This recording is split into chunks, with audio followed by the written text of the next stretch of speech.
कल हमने structure of human heart पढ़ा था और उसके बाद में हमने पढ़ा था डबल ब्लड सर्कुलेशन। तो डबल ब्लड सर्कुलेशन के बाद में अब हम पढ़ेंगे ब्लड वेसल्स।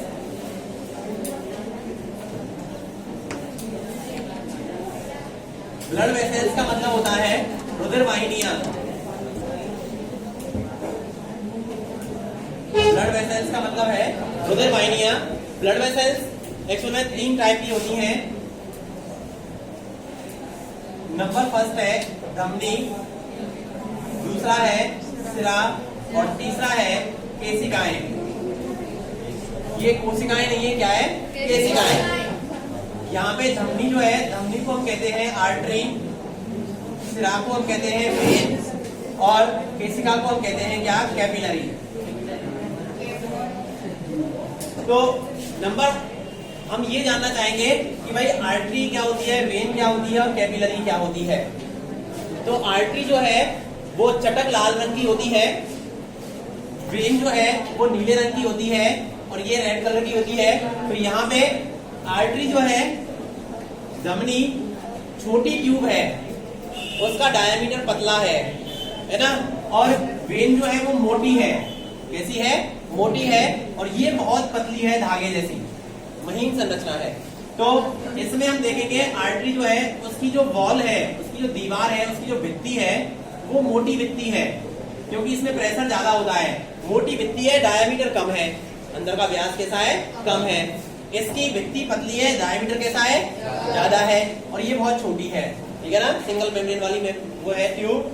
तो यहाँ पे जो प्रेशर होता है वो होता है 120 mm Hg। यहाँ पे जो प्रेशर होता है वो होता है 80 mm Hg। यहाँ आर्टरी जो है इनमें शुद्ध ब्लड बहता है, प्योर ब्लड बहता है, यानी कि जो ऑक्सीजन वाला ब्लड है वो इनमें बहता है, ठीक है ना। ऑक्सीजन जब ब्लड से ऑक्सीजन रिएक्ट करती है हीमोग्लोबिन से, तो उसका कलर कैसा हो जाता है? लाल कलर हो जाता है। इसी वजह से इनमें जो ब्लड बहता है उसका कलर कैसा होता है? रेड होता है। दूसरा, जो सिराएं होती हैं उनमें कैसा ब्लड बहता है? Impure blood. कैसा बहता है? इम्प्योर ब्लड बहता है। इम्प्योर का मतलब है CO2 वाला ब्लड। कौन सा वाला ब्लड बहता है? CO2 वाला ब्लड, ठीक है।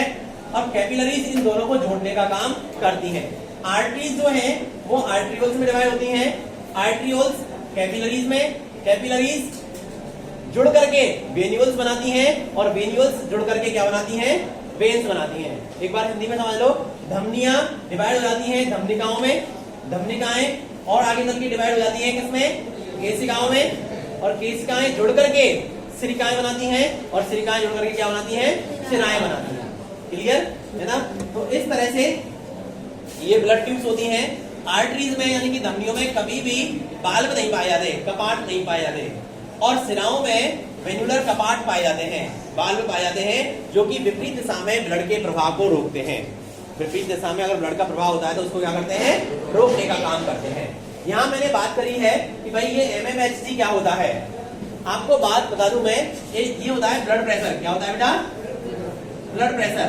एक होता है BP, जिसको हम कहते हैं रुधिर दाब, रुधिर दाब या रक्त दाब। ये होता क्या है? सबसे पहले इसको किसने दिया, कैसे मापते हैं इसको, कौन से एपरेटस से मापते हैं इसको? तो एक्चुअल में सबसे पहले इसको जो दिया था वो दिया था कापलन ने। किसने दिया था? कापलन ने इसको डिफाइन किया था, परिभाषित किया था इसको। लेकिन सबसे इससे भी पहले मीजर किया था, और उन साइंटिस्ट का नाम है स्टीफन हेल्स। क्या है बेटा? Stephen Hales. और स्टीफन हेल्स ने 1733 में एक घोड़े में नापा था, एक हॉर्स में इसको नापा था, ठीक है। स्टीफन हेल्स ने इसको नापा था। होता क्या है ब्लड प्रेशर भाई? अब मैं आपको बता देता हूं, हमने जब हार्ट की संरचना पढ़ी थी तो हार्ट में जो ब्लड आता है तो जब पिचकता है हमारा हृदय, तो पिचकने पे वो दाब लगाता है। तो जो दाब लगा रहा है, वो जो दाब है उसको हम कहेंगे संकुचन दाब। क्या कहेंगे?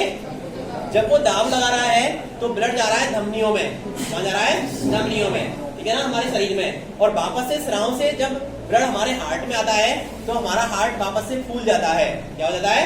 फूल जाता है, ठीक है ना। तो जो ब्लड प्रेशर है वो 2 तरह का होता है। एक तो होता है सिस्टोलिक ब्लड प्रेशर। क्या होता है बेटा? Systolic blood pressure. Systolic blood pressure. Systolic blood pressure को हम कहते हैं संकुचन दाब।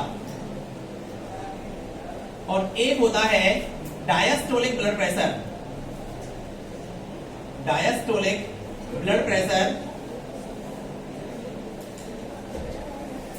ये होता है शिथिलन दाब। क्या होता है? शिथिलन दाब। जब हमारा हार्ट पिचक रहा है और पिचक करके जो आर्टरीज में प्रेशर दे रहा है उस प्रेशर को हम क्या कहेंगे? संकुचन दाब। और जब हमारा हार्ट फूल रहा है यानी कि सिराओं से हमारे हार्ट में जब उधर आ रहा है तो उसको हम क्या कहेंगे? शिथिलन दाब यानी कि diastolic pressure. Systolic blood pressure जो होता है वो होता है 120 mmHg और डायस्टोलिक ब्लड प्रेशर होता है वो होता है 80 mmHg। क्लियर? अच्छा, आप लोगों ने देखा होगा सुना होगा कि भाई कभी कभार ब्लड प्रेशर क्या हो जाता है? हाई हो जाता है, कभी क्या हो जाता है? तो अगर ये 120 से ऊपर है तो कैसा है? हाई। और अगर 80 से नीचे है तो कैसा है? लो। हमारे हार्ट की कैपेसिटी कितनी है? 230 mmHg। अच्छा, mmHg क्या होता है? पहले mmHg को समझना जरूरी है। mmHg का मतलब है मिलीमीटर मरकरी। क्या है? Millimetre mercury. इसमें क्या होता है, आप लोग कभी डॉक्टर के पास गए होंगे तो डॉक्टर के पास जब जाते हैं तो वो एक एपरेटस होता है जिसको हम कहते हैं स्फाइग्नोमेनोमीटर। क्या कहते हैं? स्फाइग्नोमेनोमीटर।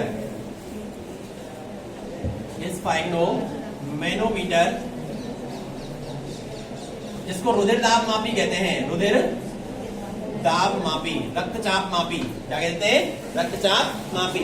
जब डॉक्टर के पास जाते हैं तो वो हाथ पे एक बैंड सा लगा देता है ना, और एक एपरेटस को खोल देता है जिसमें एक ट्यूब होती है पतली सी, है ना, और फिर उसमें प्रेशर देता है हमारे हाथ पे, है ना, और फिर उसको मेजर करता है। मरकरी भरी होती है उसमें, है ना।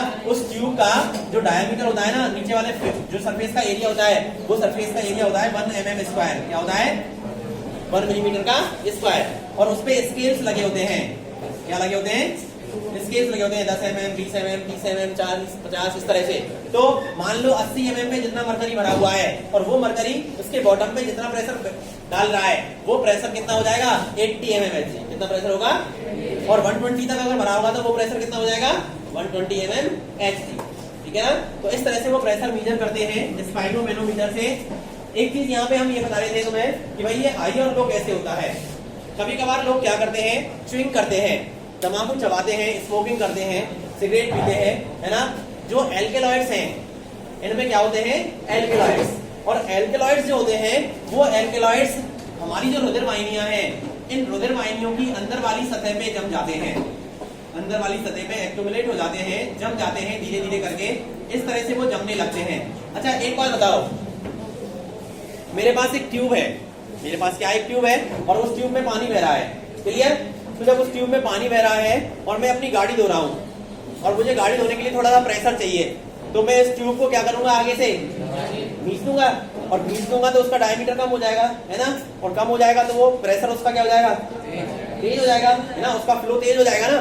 तो वही सिस्टम यहाँ पे है भाई। यहाँ जो पहले डायमीटर था वो क्या था? ज्यादा था, लेकिन वो जो एल्केलॉइड्स हमने लिए, चाहे वो च्युइंग करके लिए, चाहे हमने वो स्मोक करके लिए, चाहे ड्रिंक करके लिए, तो वो एल्केलॉइड्स अंदर वाली वॉल पे क्या हो गए? एक्यूमुलेट हो गए, जम गए। इसकी वजह से डायमीटर कम हो गया तो प्रेशर ऑटोमेटिक क्या हो गया? बढ़ गया। तो ये ब्लड प्रेशर बढ़ने का एक रीजन होता है। लो ब्लड प्रेशर यानी कि जब ब्लड प्रेशर इससे कम हो जाए तो उसका रीजन क्या होता है? ओबेसिटी है। ओबेसिटी होता है यानी कि मोटापा होता है। और क्या होता है? टेंशन। क्या होता है? टेंशन। तो अब इसको लिखो जरा।